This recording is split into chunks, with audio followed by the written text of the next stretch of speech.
नमस्कार दोस्तों, स्वागत है आपका एक बार फिर से ओपन लर्निंग में। तो इस वीडियो में हम हिमाचल प्रदेश की ज्योग्राफी का फिफ्थ पार्ट डिस्कस करेंगे। आज का जो टॉपिक है हमारा वो है वेजिटेशन, हिमाचल प्रदेश की वेजिटेशन, जिसमें हम हिमाचल प्रदेश की वनस्पति के जो प्रकार हैं वो भी जानेंगे, यानी कि टाइप्स ऑफ वेजिटेशन इन हिमाचल प्रदेश। और उसके अलावा हिमाचल प्रदेश में वनों का आवरण जो है, फॉरेस्ट कवर या फॉरेस्ट एरिया जो है हिमाचल प्रदेश में वनों का किस जिले में कितना है वो भी जानेंगे। और इसी के साथ साथ हम ये भी जानेंगे कि हिमाचल प्रदेश में जो आर्द्र भूमियां हैं वो किस तरह की हैं, आर्द्र भूमि क्या होती है, आर्द्र भूमि यानी कि वेटलैंड क्या होते हैं। तो चलिए बिना किसी देरी के शुरू करते हैं। तो सबसे पहले आता है हिमाचल में आर्द्र भूमि। 1971 में आर्द्र भूमियों के संरक्षण के लिए 2 फरवरी को ईरान के रामसर पर अंतरराष्ट्रीय सम्मेलन हुआ था। रामसर कहाँ पे है? वो है ईरान में। आप अगर ये पिक्चर देख पा रहे हैं तो ये है ईरान। राष्ट्र आपको यहाँ पे दिख रहा होगा, राष्ट्र इसके ठीक यहाँ पे ये लोकेशन है रामसर की, कैस्पियन सी के तट पर। तो कैस्पियन सी आप ये इतना बड़ा देख पा रहे हैं, इसके साथ में है ईरान। इसके ईस्ट की तरफ ही आ जाता है तुर्कमेनिस्तान, और उसके बाद नॉर्थ में आ जाता है कजाकिस्तान, और यहाँ से ये है यूराल माउंटेन्स जो रशिया को 2 अनइक्वल पार्ट्स में डिवाइड करते हैं। इस तरफ का पार्ट जो आता है रशिया का वो आता है यूरोप में, और इस तरफ का पार्ट जो रह जाता है वो रहता है एशिया में। तो मैक्सिमम पार्ट रशिया का एशिया में आता है। चलिए हम बात कर रहे थे आर्द्र भूमियों की। तो रामसर में इसका सम्मेलन हुआ था पहली बार, वो था 1971 में 2 फरवरी को कैस्पियन सी के तट में। क्यों हुआ था? आर्द्र भूमियों के संरक्षण के लिए। आर्द्र भूमियां क्या होती हैं वो भी जानेंगे, संरक्षण यानी कि उनके बचाव के लिए। ये एक अंतरराष्ट्रीय सम्मेलन था। वर्तमान में 169 देश 169 कंट्रीज इस संधि में, इस ट्रिटी में शामिल हैं, और ये समझौता 1975 में लागू हुआ था। 1971 में सम्मेलन हुआ था और जो लागू हुआ था वो हुआ था 1975 में। इसके अलावा जो भारत इसमें शामिल हुआ था वो हुआ था 1982 में। विश्व आर्द्र भूमि दिवस 1997 से हर साल 2 फरवरी को मनाया जाता है। अब भारत के कुल आर्द्र भूमि क्षेत्रफल भारत के भौगोलिक क्षेत्र का 4.63% है, 4.63%। यानी कि भारत का जो कुल भौगोलिक क्षेत्रफल है उसका 4.63% जो है उनमें क्या आता है? आर्द्र भूमियां। अब भारत के 26 स्थलों को, यानी कि 26 जो प्लेसेस है भारत के, उनको रामसर समझौते के अंतर्गत आर्द्र भूमि क्षेत्र घोषित किया गया है। रामसर समझौते के अकॉर्डिंग भारत के 26 स्थान, 26 प्लेसेस ऐसे हैं जो रामसर समझौते के अंतर्गत आर्द्र भूमि क्षेत्र में आते हैं। अब भारत सरकार ने भी राष्ट्रीय आर्द्र भूमि संरक्षण कार्यक्रम चलाया है। एक तो रामसर हो गया अंतरराष्ट्रीय स्तर पर, और राष्ट्रीय स्तर पर भी भारत सरकार ने ये आर्द्र भूमि संरक्षण कार्यक्रम चलाया है, जिसमें से 115 आर्द्र भूमियों को चिन्हित किया गया है। यानी कि अभी तक जो है 115 भारत की 115 आर्द्र भूमियों को, यानी कि वेटलैंड्स को इस श्रेणी में रखा गया है, इस कैटेगरी में रखा गया है। अब हिमाचल प्रदेश के 1% भाग में क्या है? आर्द्र भूमि यानी कि वेटलैंड्स। हिमाचल प्रदेश का जितना भौगोलिक एरिया है, ज्योग्राफिकल एरिया जितना है, उसके 1% भाग में, 1% भाग में आते हैं आर्द्र भूमि। तो चलिए बढ़ते हैं अब आगे। तो अब जान लेते हैं कि आर्द्र भूमि एक्चुअली में है क्या चीज। रामसर कन्वेंशन के अनुसार दलदल, पंख भूमि, जल, कृत्रिम, प्राकृतिक, स्थायी या अस्थायी, स्थिर या गतिमान जल, ताजा, खारा व लवण युक्त जल। कहने का मतलब ये है कि वेटलैंड्स यानी आर्द्र भूमियां जहां पे पानी बहुत ज्यादा है, ठीक है, जो भूमियां मार्शी हैं, दलदली हैं, जहां पे प्राकृतिक झीलें हैं या कृत्रिम झीलें हैं, स्थायी या गतिमान जल है, स्थायी मतलब स्टिल या फिर जो वाटर मूव कर रहा है, ठीक है, ताजा, खारा, लवण युक्त जल। तो जिन जिन जगह पर इस तरह की सिचुएशन है, कंडीशन है, उनको आर्द्र भूमियों में रखा गया है। आर्द्र भूमि मैंने पिछली वीडियो में भी आपको समझाया था कि आर्द्र का एक्चुअली में मतलब क्या है। आर्द्र का मतलब ही है पानी, इंग्लिश में जिसे कहते हैं वेटलैंड। तो वेटलैंड से, वेट से ही इसका क्लियर होता है कि वेटलैंड है, तो इसका मतलब ये यहाँ पे कुछ अमाउंट ऑफ वाटर होगा, ज्यादा होगा या कम होगा। इसके अलावा जो सागरीय क्षेत्र है, सी एरियाज जो हैं, उनको भी इस कैटेगरी में ऐड किया गया है, जिसकी जो डेप्थ है, गहराई है, वो 6 मीटर से ज्यादा नहीं होनी चाहिए। अब आर्द्र भूमियों के महत्व क्या है या इंपॉर्टेंस क्या है इन वेटलैंड्स की? साफ जल, दूसरा पानी के बहाव को नियंत्रण करने के लिए बहुत सारी जगहें ऐसी हैं जहां पे रिवर्स के ओवरफ्लो की वजह से जो है फ्लड क्रिएट हो जाता है, काफी डिजास्टर वहां पे क्रिएट हो जाती है। तो उस पानी के बहाव को नियंत्रित किया जा सके, इसलिए भी ये काफी इंपॉर्टेंट है। मनोरंजन के लिए काफी ज्यादा वाटर स्पोर्ट जो है इन वेटलैंड्स में फेमस हैं, तो मनोरंजन के लिए भी काफी इंपॉर्टेंट है। उसके अलावा जल विद्युत यानी कि हाइड्रो इलेक्ट्रिसिटी और सिंचाई के लिए ये काफी इंपॉर्टेंट रोल प्ले करते हैं। तो ये थी आर्द्र भूमि की परिभाषा। आई बिलीव कि आप समझ चुके होंगे कि आर्द्र भूमियां क्या होती हैं। रामसर समझौते के अंतर्गत अंतरराष्ट्रीय महत्व की 26 आर्द्र भूमियों में 3 आर्द्र भूमियां हिमाचल की हैं, जो अंतरराष्ट्रीय महत्व की हैं, यानी कि भारत में 26 आर्द्र भूमियां, 26 वेटलैंड्स जो हैं वो रामसर समझौते के अंतर्गत आते हैं। ठीक है, जिसमें से जो 3 वेटलैंड्स हैं वो हिमाचल की हैं। कौन कौन से हैं? चंद्रताल, पोंग डैम और रेणुका झील। 26 टोटल आती हैं इंटरनेशनल लेवल पे रामसर समझौते के अंतर्गत, रामसर ट्रीटी के अकॉर्डिंग, और 3 आती हैं हिमाचल प्रदेश की, चंद्रताल, पोंग डैम एंड रेणुका। और जो रेणुका वेटलैंड है, रेणुका आर्द्र भूमि जो है भारत की सबसे छोटी आर्द्र भूमि है। इसके अलावा हिमाचल में कुल 92 आर्द्र भूमियां हैं। जो ये 92 आर्द्र भूमियां, 92 वेटलैंड्स जो हैं वो नेशनल लेवल पर है, जो भारत सरकार ने शुरू की गई हैं। ठीक है, तो कुल 92 आर्द्र भूमियां हैं जो कि भौगोलिक क्षेत्रफल का 1% भाग है।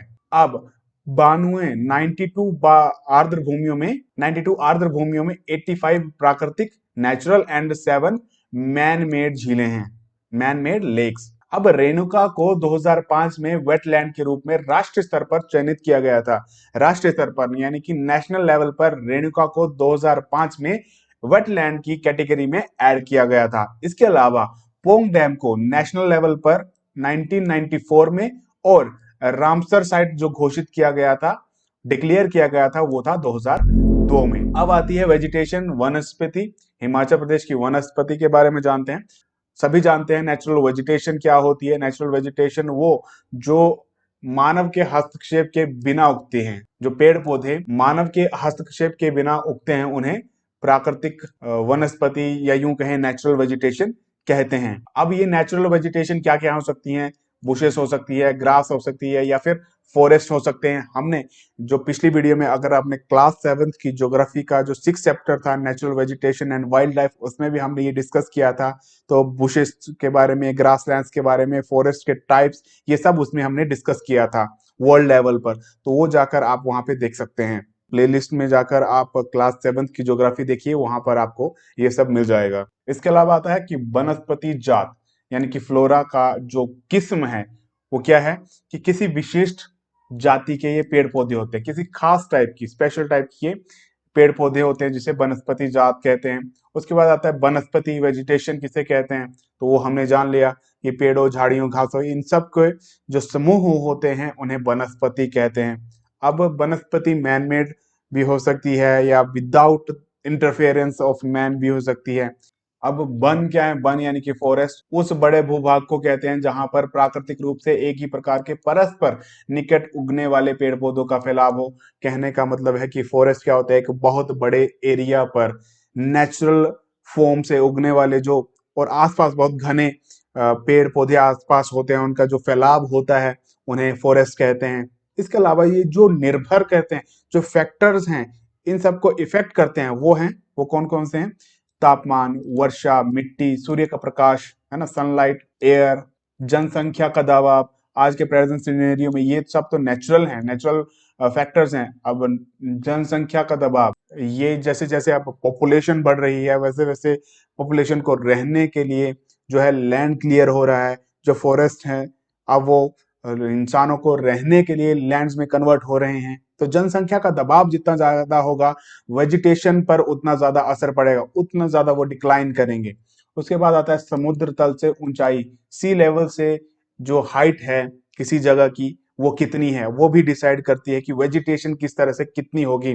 जैसे कि मैंने पहले भी बताया कि क्लास 7th की ज्योग्राफी में जो 6 चैप्टर है ज्योग्राफी का, वाइल्ड लाइफ और वेजिटेशन, उसमें ये सब मैंने डिस्कस किया हुआ है, ये सारे फैक्टर्स डिस्कस किए हुए हैं। तो ये सब क्या करते हैं? इसके अलावा जो नेचुरल डिजास्टर्स हैं, प्राकृतिक आपदाएं हैं, ये भी फैक्टर्स हैं जो किसी प्लेस की वेजिटेशन को अफेक्ट करती हैं। अब आता है कि वनस्पति के प्रकार। अब 3 तरह से वेजिटेशंस को डिवाइड किया गया है हिमाचल प्रदेश की। सबसे पहली आती है निम्नवर्ती उष्ण व उपोष्ण कटिबंधीय वनस्पति। अगर हिंदी में समझने में दिक्कत आ रही है तो इंग्लिश में जान लीजिए, द लोअर ट्रॉपिकल एंड सब ट्रॉपिकल वेजिटेशन जोन। डिटेल में इनके बारे में भी जानेंगे। उसके बाद दूसरे नंबर पे आती है मध्यवर्ती शीतोष्ण कटिबंधीय वनस्पति, the middle temperate vegetation zone. उसके बाद उच्चवर्तीय अल्पाइन कटिबंधीय वनस्पति, the higher alpine vegetation zone. तो कहने का सिंपल सी मतलब है, कुछ हिमाचल के लोअर एरियाज में होंगे, कुछ मिडल एरियाज में होंगे, कुछ हायर एरियाज में होंगे, तो वहां पे वेजिटेशन किस किस तरह से पाई जाती है। तो चलिए एक एक करके डिटेल में जानते हैं कि एक्चुअली में किस तरह की वेजिटेशन वहां पर पाई जाती है। तो सबसे पहले आती है निम्नवर्ती उष्ण व उपोष्ण कटिबंधीय वनस्पति, यानी कि द लोअर ट्रॉपिकल एंड सब ट्रॉपिकल वेजिटेशन जोन। तो ये जो वेजिटेशन है ये कहाँ पे देखने को मिलती है, इनका जो कवर है, आवरण जिसे कहते हैं, वो कहाँ देखने को मिलता है हिमाचल प्रदेश के। अगर मान लो इस तरह से ये हिमाचल प्रदेश है, ये ईस्ट रहा, ये वेस्ट रहा, ये नॉर्थ एंड साउथ। तो साउथ में दक्षिण वो दक्षिण पश्चिम, तो ये रहा दक्षिण पश्चिम आपका, साउथ वेस्ट। तो यहाँ पर इन हिस्सों में, हिमाचल प्रदेश के इन हिस्सों में जो है इस तरह की वनस्पति का आवरण देखने को मिलता है। इस तरह का जो फॉरेस्ट कवर है, ये वेजिटेशन कवर जो है, या सिंपली कहें वेजिटेशन जो है, इन एरियाज में देखने को मिलती है, द लोअर ट्रॉपिकल एंड सब ट्रॉपिकल वेजिटेशन जोन जिन्हें कहते हैं। इसके अलावा ये कहाँ कहाँ की है, अगर जोन की बात करें, रीजन की बात करें, तो निम्नवर्ती पहाड़ियों, लोअर हिल्स, शिवालिक हिल्स, जो लोअर हिमालयाज हैं वहां पर, हिमालयन लोअर हिमालयन रेंज है वहां पर, जो लोअर हिमालयन एरियाज हैं वहां पर, जो उनके आसपास के नदी नाले हैं उनके आसपास इस तरह की वेजिटेशन देखने को मिलती है। तो जो इसकी हाइट रहती है, द लोअर ट्रॉपिकल एंड सब ट्रॉपिकल वेजिटेशन जो हिमाचल प्रदेश की है, जो उसकी हाइट रहती है, लोअर एरियाज की बात कर रहे हैं हम, तो इसकी जो हाइट रहती है वो रहती है 400 से 1500 मीटर। अब ये भी 2 तरह में डिवाइडेड हैं, ट्रॉपिकल वेजिटेशन और टेम्परेट वेजिटेशन। अब ट्रॉपिकल वेजिटेशन और टेम्परेट वेजिटेशन के बारे में भी जान लेते हैं। सबसे पहले आता है ट्रॉपिकल वेजिटेशन। तो ये मैक्सिमम कांटेदार फॉरेस्ट रहते हैं और शिवालिक पहाड़ियों, शिवालिक हिल्स, दून घाटियों, दून वैलीज की जो नियर बाय ढाल रहती हैं, कि नियर बाय जो स्लोप्स रहते हैं, या फिर आउटर हिमालयों के नदी नाले के आसपास ये पाई जाती हैं। तो इनकी मैक्सिमम हाइट कितनी हो सकती है, वो रहती है 750 मीटर, 750 मीटर की हाइट तक ये वेजिटेशन देखने को मिलती है, ट्रॉपिकल वेजिटेशन। अब आता है कि ये जो एरियाज हैं, किन किन एरियाज में, किन किन डिस्ट्रिक्ट्स में ये पाई जाती हैं। तो पाउंटा साहिब, नाहन, नालागढ़, बिलासपुर, ऊना, नूरपुर, इन इन जगहों पे ये देखने को मिलती है वेजिटेशन। ये लोअर हिल्स में देखने को मिलती है, लोअर एरिया हिमाचल प्रदेश के। अब आता है कि पेड़ कौन कौन से हैं। अब कोई भी वेजिटेशन की जब हम बात कर रहे हैं तो उनमें ये जानना बहुत जरूरी होता है, ये किस तरह के वेजिटेशन है, किस तरह की क्लाइमेट यहाँ पे होती है। दूसरा कि ये कौन कौन सी जगहों पे पाई जाती है, इनकी लोकेशन क्या है। उसके बाद कौन से पेड़ पाए जाते हैं। अब ये सबसे ज्यादा इंपॉर्टेंट है। अगर आप वेजिटेशन की बात कर रहे हैं तो उसमें से एग्जांपल देकर अगर आप बताएंगे कि इस तरह के पेड़ इस वेजिटेशन में या फिर इस जगह पे पाए जाते हैं, तो समझने में ज्यादा दिक्कत नहीं होती है। तो कौन कौन से पेड़ यहाँ पे पाए जाते हैं, बबूल के, खैर के, फलाही के, कांगू के और शीशम के। इसके अलावा जो रहता है यहाँ पे शुष्क जलवायु रहती है, पानी की कमी रहती है, उच्च तापमान रहता है, ऑब्वियसली ट्रॉपिकल है। अब बहुत सारे लोग सोचते हैं हिमाचल प्रदेश है तो हिमाचल प्रदेश तो भाई वहाँ का मौसम इतना अच्छा होता है तो पानी की कमी वहां कैसे हो सकती है, लेकिन पहाड़ी एरिया है, यहाँ पर भी पानी की कमी महसूस होती है। तापमान जरूरी नहीं है कि ठंडा ही रहता है, यहाँ पे जो लोअर एरियाज रहते हैं वो वहां पे भी हाई टेम्परेचर रहता है, और ऐसा नहीं है कि कम रहता है, बहुत ज्यादा हाई टेम्परेचर रहता है, जिसकी वजह से पानी की कमी हो जाती है, जलवायु शुष्क हो जाती है, ड्राई हो जाती है। इसके बाद बात करते हैं सब ट्रॉपिकल वेजिटेशन की। जो लोअर हिमालयन रेंज है और जो वैलीज हैं, यहाँ तक इनका एक्सटेंट है, यहाँ तक ये फैली हुई हैं। तो इनकी जो हाइट रहती है 750 से यानी कि 750 टू 1500 मीटर तक इनकी जो है हाइट है। तो इसका जो क्षेत्र है सब ट्रॉपिकल वेजिटेशन का, चंबा, कांगड़ा, हमीरपुर, सोलन, बिलासपुर, सिरमौर। अब जो पेड़ हैं, साल, खैर, शीशम, फर्न, बिल, बांस, चीड़, खैर और शीशम, ये ट्रॉपिकल में भी देखने को मिल रहे हैं आपको, लोअर ट्रॉपिकल में, और सब ट्रॉपिकल में भी आपको ये देखने को मिल रहे हैं। मध्यवर्ती शीतोष्ण कटिबंधीय वनस्पति, the middle temperate vegetation zone. मतलब कि हिमाचल प्रदेश की जो मिडल थोड़ी इनकी जो हाइट रहेगी लोअर से ज्यादा ही रहेगी ऑब्वियसली। पहले की हाइट कहाँ से कहाँ तक पाई जाती है वेजिटेशन?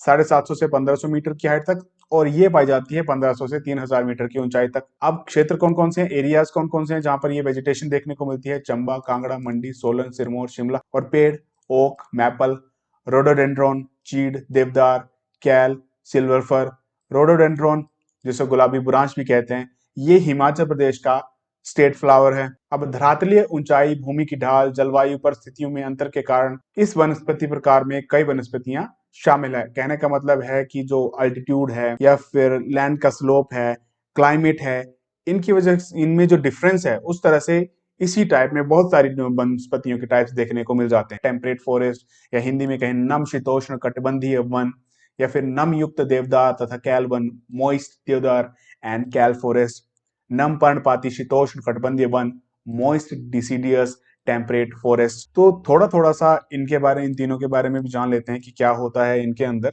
ये जानना भी जरूरी है, क्या पता कहाँ से क्वेश्चन पूछ लिया जाए। अभी जो वेट टेम्परेट फॉरेस्ट है, नम शीतोष्ण कटिबंधीय वन है, ये कहाँ मैक्सिमम देखने को मिलते हैं? डलहौजी हो गया आपका, धर्मशाला, कांगड़ा तथा धौलाधार की जो ये माउंटेन स्लोप्स रहते हैं, या फिर पालमपुर के कुछ एरिया में, तो ये वहां पर देखने को मिलते हैं। तो इनकी हाइट रहती है 1200 टू 3500 मीटर, 1200 से 3500 मीटर तक इनके आसपास ये वेजिटेशन देखने को मिलती है। कौन सी होगी आपकी? ये वेट टेम्परेट फॉरेस्ट। उसके बाद आता है आपका मॉइस्ट देवदार एंड कैल फॉरेस्ट। तो ये जो फॉरेस्ट हैं कहाँ देखने को मिलते हैं? शिमला जिले के कोटगढ़ में, कुफरी में, नारकंडा, मंडी के नाचन में, कुल्लू में, या फिर सिराज में, चंबा तथा चुराह के कुछ एरियाज में ये इस तरह के फॉरेस्ट देखने को मिलते हैं। तो इनकी जो हाइट रहती है वो रहती है 15 टू 3500 मीटर, 1500 से 3500 मीटर। तो ये जो वेट फॉरेस्ट था ये आपका 1200 से, वेट फॉरेस्ट जो है 1200 से 3500 मीटर की हाइट तक। और इसके बाद नमयुक्त या फिर मॉइस्ट देवदार एंड कैल फॉरेस्ट, इनकी हाइट रहती है 1500 टू 3500 मीटर तक। अब बात करते हैं मॉइस्ट डिसीडियस टेम्परेट फॉरेस्ट की। तो ये क्या रहते हैं और कहाँ रहते हैं? तो 2000 से 3000 मीटर तक की हाइट पर ये पाए जाते हैं। चेस्टनट, जंगली चेरी, वॉलनट, मैपल या पॉपुलर यहाँ पर पाए जाने वाले मेन ट्रीज हैं। और इन फॉरेस्ट के जो ट्रीज रहते हैं वो कॉमर्स की नजर से अगर देखा जाए तो काफी ज्यादा इंपॉर्टेंट रोल प्ले करते हैं। अब आती है तीसरे नंबर की वेजिटेशन जो हिमाचल प्रदेश में पाई जाती है, the higher alpine vegetation zone, उच्चवर्तीय अल्पाइन कटिबंधीय वनस्पति। हायर एरियाज में इस तरह की वेजिटेशन पाई जाती है जिसकी हाइट रहती है समुद्र तल से, सी लेवल से 3000 टू 3500 मीटर। इससे ऊपर जो हाइट रहती है वहां पर इस तरह की वेजिटेशन पाई जाती है। तो जो एरियाज हैं कहाँ पर ये देखने को मिलती है? चंबा का पांगी, भरमौर, लाहौल स्पीति और किन्नौर में इस तरह की वेजिटेशन देखने को मिलती है। और ये जो वेजिटेशन है कोल्ड माउंटेन स्लोप और नदी नालों के आसपास देखने को मिलती हैं। इसके अलावा ये जो टाइप है इसके भी अलग से 3 टाइप्स हैं: सब alpine forest, moist alpine scrub forest and dry alpine forest. Hindi में अगर कहें तो उप अल्पाइन वन, नम युक्त अल्पाइन झाड़ीदार वन, उसके बाद शुष्क अल्पाइन वन। इसके बारे में भी थोड़ा थोड़ा सा जानते हैं कि एक्चुअली में यहाँ पर क्या क्या पाया जाता है। तो सबसे पहला आता है सब अल्पाइन फॉरेस्ट। तो ये जो फॉरेस्ट हैं, तो ये फॉरेस्ट कवर देखने को मिलता है ऑलमोस्ट 35 मीटर की ऊंचाई पर, 3500 मीटर की ऊंचाई पर ये देखने को मिलते हैं। अब ये कुछ पेड़ हैं जिनके नाम शायद आपने पहले नहीं सुने होंगे। खरसू, विटल या यूटिलस यहाँ के मेन ट्रीज हैं, और ये जो पेड़ रहते हैं वो काफी ज्यादा ऊंचे रहते हैं। उसके बाद दूसरे नंबर पर जो आता है वो है मॉइस्ट अल्पाइन स्क्रब फॉरेस्ट। यहाँ पर क्या रहता है? इनका जो कवर रहता है, तो यहाँ पर छोटी ऊंचाई के वृक्ष पाए जाते हैं। मतलब यहाँ पर जो ट्रीज रहते हैं उनकी हाइट ज्यादा नहीं होती है, वो कम ही रहती है। और कहीं कहीं पर घास के मैदान भी देखने को मिल जाते हैं। तो कहीं कहीं पर ये इस तरह से देखने को मिलते हैं कि ये पार्क की तरह होते हैं, छोटे छोटे पौधे होंगे कहीं पर जिस तरह से पार्क में पाए जाते हैं। तो इसी वजह से यहाँ पर इन जो वेजिटेशन है उसे पार्क लैंड वेजिटेशन भी कहते हैं। अब लास्ट में आता है शुष्क अल्पाइन वन, या यूं कहें ड्राई अल्पाइन फॉरेस्ट। तो ये कहाँ कहाँ पर पाए जाते हैं? किन्नौर, पांगी, लाहौल स्पीति, यहाँ पर इन फॉरेस्ट कवर देखने को मिलता है। जो अल्पाइन ग्रासलैंड्स रहते हैं तो यहाँ के मेन टाइप्स रहते हैं, इनकी खास विशेषताएं रहती हैं, कैरेक्टरिस्टिक्स रहते हैं यहाँ पे अल्पाइन ग्रासलैंड्स, क्योंकि ये इतने ज्यादा हाइट पर रहते हैं तो यहाँ पर जो पेड़ हैं या फिर कोई वेजिटेशन है इतनी ज्यादा ग्रो नहीं कर पाती है। तो ये जो चरवाहे होते हैं गर्मियों के दौरान यहाँ पर अपने पशुओं को चराने के लिए लेकर आते हैं, और विंटर्स में ये पूरी तरह से ढका रहता है। और जब गर्मी होती है तभी यहाँ पर कुछ वेजिटेशन जो है डेवलप होती है, और बर्फ जैसे ही पिघलना शुरू होती है तो उसी समय जो है एक अच्छी तरह की घास उगना शुरू हो जाती है, जो भेड़ बकरियों के लिए काफी ज्यादा पौष्टिक होती है। तो ये जब जो रिस्पॉन्सिबल है इस तरह की वेजिटेशन के लिए, वो जो रिस्पॉन्सिबल है वो है जलवायु, क्लाइमेट, मिट्टी, जैव कारक। तो ये इन सभी का मिलकर संयुक्त परिणाम है कि इस तरह की वेजिटेशन पाई जाती है डिफरेंट डिफरेंट प्लेसेस में।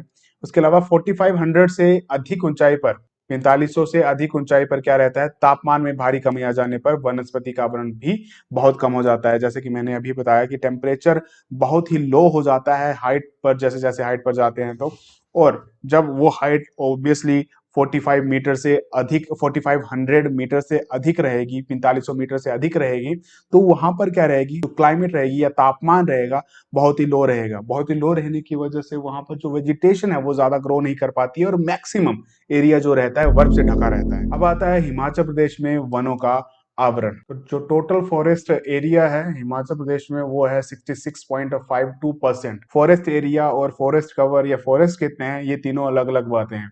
तो लगभग ये 37,033 वर्ग किलोमीटर में ये फॉरेस्ट एरिया है, 37,333 स्क्वायर किलोमीटर, जिसमें से 14,696 14,696 किलोमीटर जो एरिया है उस पर फॉरेस्ट है। ये एरिया है, इतना जो है ये एरिया की बात कर रहे हैं, और ये जो बात कर रहे हैं इतने में जो है वो फॉरेस्ट है। और जो टोटल जो एरिया है हिमाचल प्रदेश का जोग्राफिकल एरिया वो है 55,673 स्क्वायर किलोमीटर, 55,673 वर्ग किलोमीटर जो है इसका क्षेत्रफल है हिमाचल प्रदेश का, जो कि कितना प्रतिशत बनाता है, 26.40%। तो सर्वाधिक वन क्षेत्र मतलब फॉरेस्ट एरिया की बात कर रहा है ये।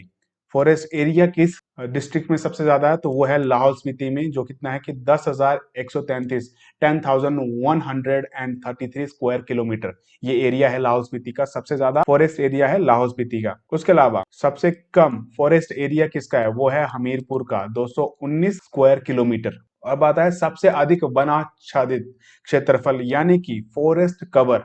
हमने यहाँ पे बात की एरिया की, अब हम बात कर रहे हैं फॉरेस्ट कवर की। तो फॉरेस्ट कवर जो है सबसे ज्यादा कहाँ पे है, चंबा में 2,436 स्क्वायर किलोमीटर, 2,436 स्क्वायर किलोमीटर। इसके अलावा जो सबसे कम फॉरेस्ट कवर है वो है लाहौल स्पीति में, 193 स्क्वायर किलोमीटर। सबसे ज्यादा फॉरेस्ट कवर कहाँ पे है, चंबा में।